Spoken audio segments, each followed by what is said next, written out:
বাংলাদেশের আলেম ওলামা সুযোগ পেয়েছিল নিজের মতো দেশ গড়তে, কিন্তু বুঝলো না তারা, নিজ নিজ স্বার্থে নেমে গেল।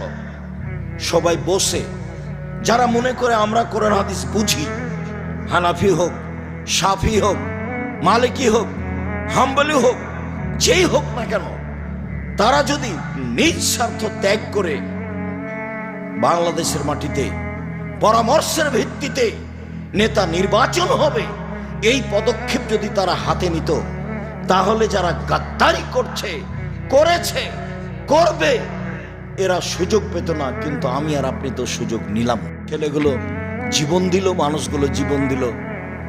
পানি লাগবে, পানি লাগবে, পানি লাগবে। সুযোগকে মাটির সাথে মিশিয়ে দিল। সবাই নিজ নিজ স্বার্থ নিয়ে চলল ধর্মের নামে।